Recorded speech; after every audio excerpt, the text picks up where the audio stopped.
Assalamualaikum warahmatullahi wabarakatuh. Saya Ilham Barul Alam di sini ingin menjelaskan tentang materi pembelajaran aktif atau active learning. Pada materi kali ini, kita akan menjelaskan tentang pengertian, tujuan, karakteristik, langkah-langkah, contoh, kelebihan dan kekurangan, dan peran guru. Yang pertama, pengertian. Apa itu pembelajaran aktif? Pembelajaran aktif atau active learning adalah suatu pendekatan dalam proses belajar mengajar yang melibatkan siswa yang aktif, baik secara fisik, mental, maupun emosional dalam memperoleh dan membangun pengetahuan, keterampilan, dan sikap. Dalam pembelajaran aktif, siswa tidak hanya menjadi penerima informasi dari guru, tetapi berperan sebagai pelaku utama yang berinteraksi dengan materi, teman sekelas, dan lingkungan belajar. Yang kedua ada tujuan. Tujuan yang pertama itu untuk meningkatkan keterlibatan siswa. Itu yang pertama, mendorong siswa untuk aktif dalam berpikir, berdiskusi, bertanya, dan menyampaikan pendapat. Selanjutnya, menjadikan siswa bukan hanya pendengar, tapi pelaku langsung dalam proses belajar. Yang kedua, mengembangkan keterampilan berpikir tingkat tinggi atau HOTS. Yang pertama, melatih kemampuan analisis, evaluasi, sintesis, dan pemecahan masalah. Yang kedua, membantu siswa menghubungkan teori dengan praktik. Tujuan yang ketiga, meningkatkan daya ingat dan pemahaman konsep. Aktivitas belajar yang melibatkan siswa secara langsung terbukti tetap efektif untuk mengingat informasi jangka panjang. Selanjutnya ada karakteristik. Karakteristik yang pertama adalah berpusat pada siswa. Penjelasannya, siswa menjadi subjek utama yang terlibat langsung dalam pembelajaran. Yang kedua ada keterlibatan aktif. Siswa secara aktif berpikir, berdiskusi, dan mengerjakan tugas. Yang ketiga, interaksi dua arah. Terjadi komunikasi efektif antara siswa dengan guru maupun antara siswa. Yang keempat, kolaboratif. Belajar dalam kelompok atau tim kecil untuk memecahkan masalah bersama. Yang kelima, berbasis pengalaman. Belajar melalui praktik langsung, observasi, dan pengalaman nyata. Yang keenam, mengembangkan HOTS. Mengasah kemampuan berpikir tingkat tinggi seperti analisis, sintesis, dan evaluasi. Yang ketujuh, fleksibel dan kreatif. Guru dan siswa dapat memilih pendekatan alat dan strategi sesuai kebutuhan. Selanjutnya ada langkah-langkah. Meskipun dapat bervariasi tergantung model yang digunakan, umumnya melibatkan yang pertama, perencanaan kegiatan, yaitu menentukan tujuan, topik, dan strategi yang sesuai. Yang kedua, mempersiapkan media dan alat bantu seperti lembar kerja, video, atau alat peraga. Yang ketiga, pemberian stimulus atau masalah, misalnya dengan studi kasus, pertanyaan pemicu, atau masalah nyata. Keempat, kegiatan eksplorasi atau kolaborasi, diskusi kelompok, debat, eksperimen, dan lain-lain. Yang kelima, presentasi hasil dan umpan balik. Siswa menyampaikan hasil kerja.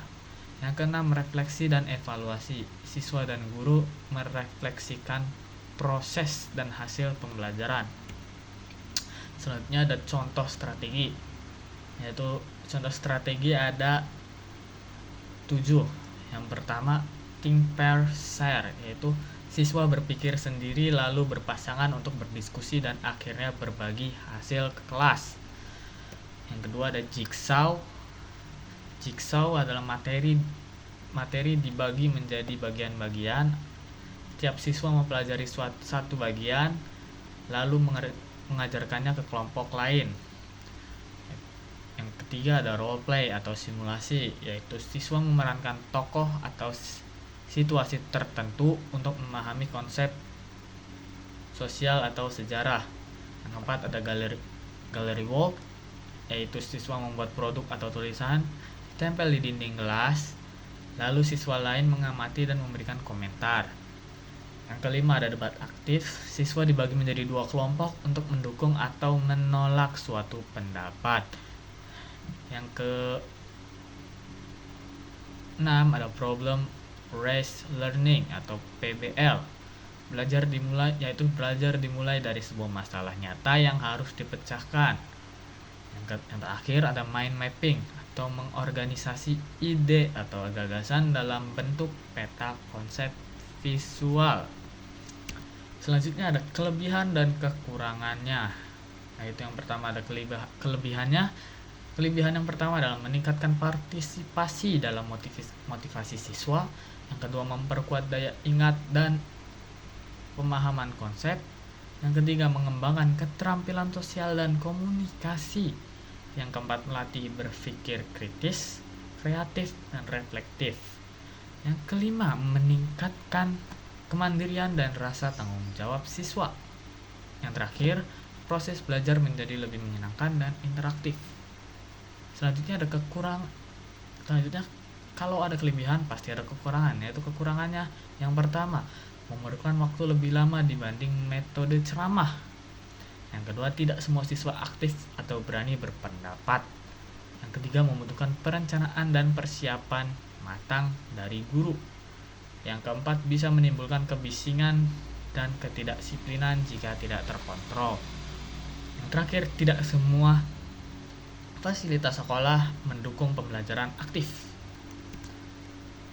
Dan yang terakhir adalah peran guru. Peran guru yang pertama menjadi fasilitator.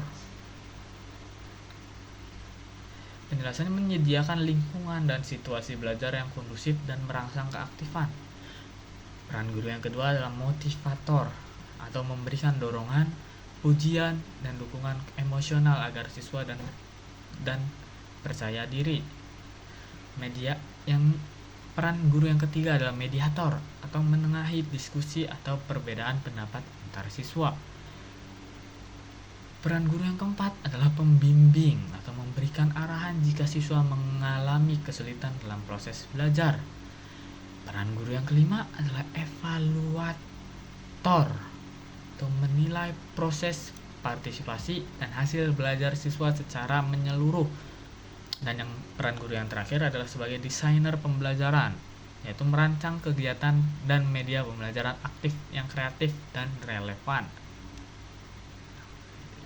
Dan kesimpulan dari pembelajaran aktif adalah pendekatan yang memusatkan kegiatan belajar pada siswa, di mana mereka terlibat secara langsung dan aktif dalam membangun pengetahuan dan keterampilan dengan ciri-ciri seperti partisipatif, kolaboratif, dan kontekstual.